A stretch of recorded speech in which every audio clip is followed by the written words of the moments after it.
Olá, meus queridos alunos do nono ano, tudo bem com vocês? Bem, estamos chegando ao final da nossa apostila do ano e de mais uma das etapas, da vida escolar de vocês, que é o Ensino Fundamental 2. Os principais objetivos dessa aula são autoavaliar-se como leitor, Ou seja, avaliar a sua competência de leitura, a competência que vocês desenvolveram ao longo do ensino fundamental. E também parar um pouco para refletir sobre a leitura. Vamos lá? Essa é uma aula de língua portuguesa na apostila de número 4, módulo 46. Post-scriptum, carta dos autores. E antes de iniciar, lá na página 102, vamos falar um pouco sobre esse título? Post-scriptum é uma expressão do latim que significa escrita depois, que pode ser empregada após a conclusão de um texto. E ela também indica que algo ainda precisa ser acrescentado. Essa expressão pode sugerir, no nosso caso, que ainda há muita coisa para acrescentarmos, para aprendermos, não é mesmo? Este módulo começa com um poema, então vamos à leitura. Um poema para ler e pensar, Esperança. Lá bem no alto do 12º andar do ano, vive uma louca chamada Esperança. E ela pensa que quando todas as sirenas, todas as buzinas, todos os reco-recos tocarem, atira-se. E delicioso voo será encontrada miraculosamente incólume na calçada. Outra vez criança, e em torno dela indagará o povo: como é teu nome, meninazinha de olhos verdes? E ela lhes dirá então: é preciso explicar-lhes tudo de novo. Ela lhes dirá, bem devagarinho, para que não esqueçam nunca: o meu nome é Esperança. Agora vamos falar um pouquinho sobre o término do ensino fundamental. No próximo ano, vocês já estarão no ensino médio, a última etapa do ensino básico. As datas e os eventos são muito importantes para pensarmos sobre a vida, para intensificarmos nosso controle sobre ela. Então, não podemos deixar simplesmente as coisas acontecerem sem percebermos todas as alterações, Sem que façamos escolhas e tomemos decisões. Vocês concordam? Pensemos um pouco sobre o significado dos adjetivos fundamental e médio.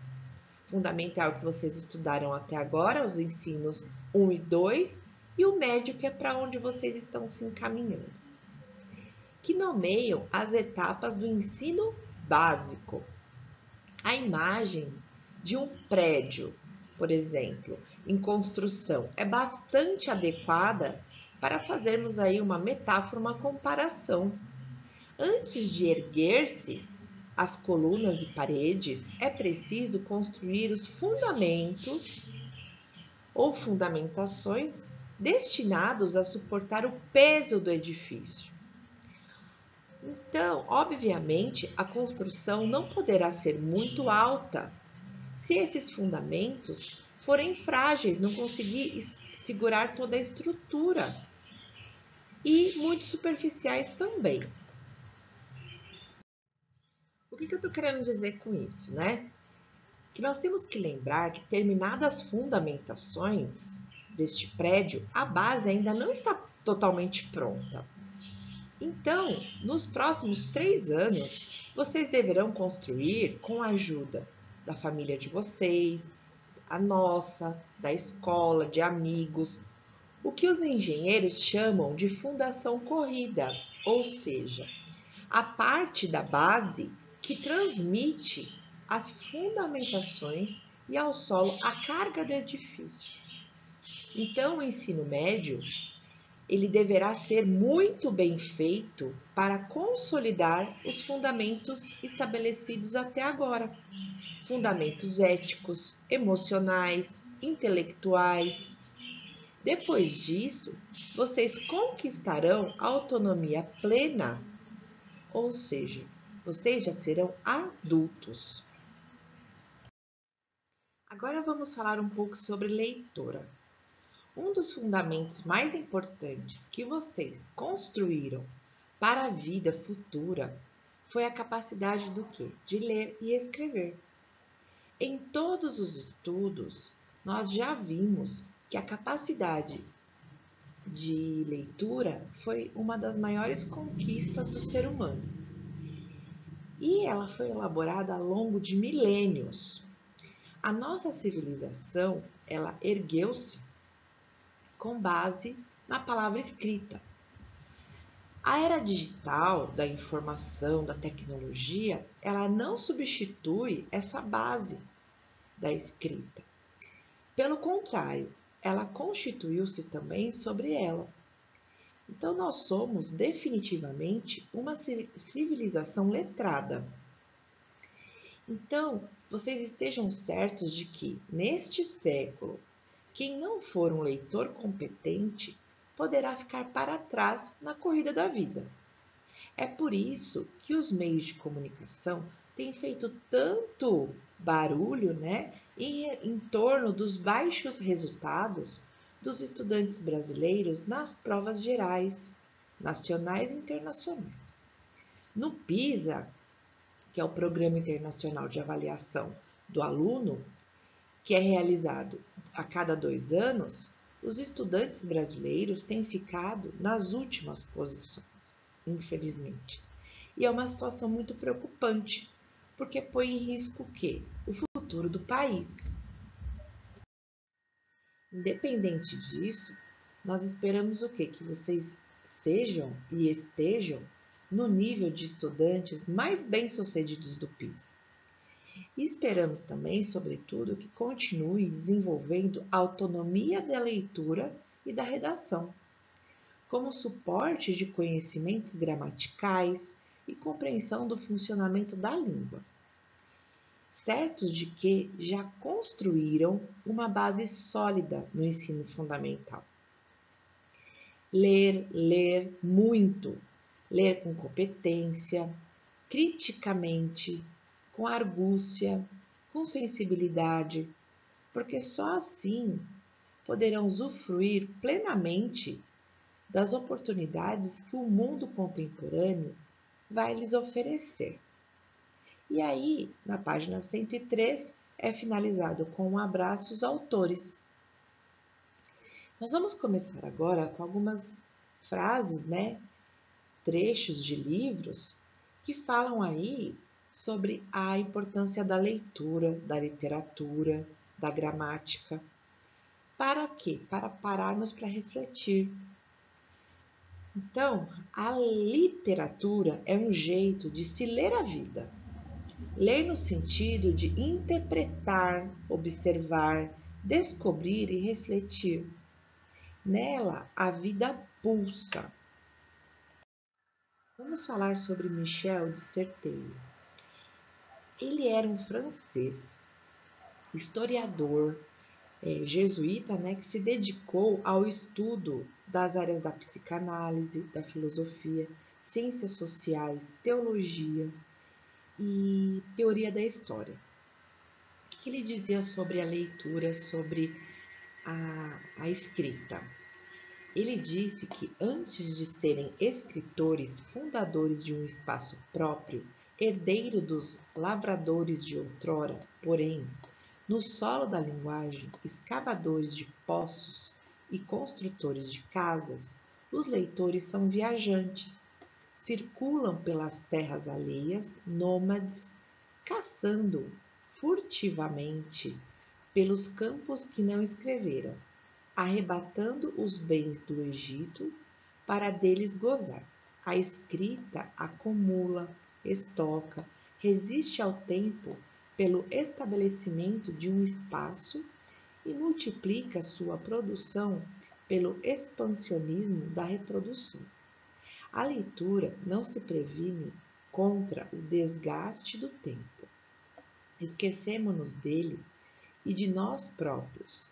Nela não conserva ou conserva mal o que adquiriu, e cada um dos lugares por onde ela passa é a repetição do paraíso perdido. Outro autor internacional é o Tagore, que disse: onde o espírito vive sem medo e a fronte se mantém erguida, onde o saber é livre, onde o mundo não foi dividido em pedaços por estreitas paredes domésticas, onde as palavras brotam do fundo da verdade, onde o esforço incansável estende os braços para a perfeição, onde a clara fonte da razão não perdeu o veio no triste deserto de areia do hábito rotineiro, onde o espírito é levado à tua presença, em pensamento e ação sempre crescentes, dentro desse céu de liberdade, ó meu Pai, deixa que se erga minha pátria, para que todos nós possamos ser sábios, para que todos nós possamos ser felizes. E o que dizem, os escritores brasileiros em relação à leitura? Então, peguei alguns fragmentos, algumas frases, alguns pensamentos deles. Outra coisa, pessoal, que eu gosto muito de fazer é quando eu vejo lá numa frase, num pensamento, só o sobrenome de um autor, é pesquisar quem é esse autor, para saber, se é um homem, se é uma mulher, se já faleceu, se ainda está vivo, qual que é a especialidade desse escritor, em que ele se dedicou, tudo para quê? Para aumentar o repertório pessoal. O que é o repertório pessoal? É como se fosse uma enciclopédia que nós temos dentro da gente. E ela é ampliada toda vez que nós pesquisamos, que nós lemos. E é muito bom não só para a sua vida de estudante, mas para a vida. Ter um repertório pessoal, um repertório sociocultural ampliado. Então, eu trouxe um pensamento para vocês da Marisa Lajolo. Ela é paulista, ensaísta, pesquisadora, é uma crítica literária, escritora de literatura juvenil e professora universitária. O que ela falou sobre a leitura? Ela disse: ninguém nasce sabendo ler. Aprende-se a ler à medida em que se vive. Se ler livros, geralmente se aprende nos bancos da escola. Outras leituras se aprendem por aí, na chamada escola da vida. Outros pensamentos em relação à leitura de outros poetas. Do maior poeta brasileiro, Carlos Drummond de Andrade.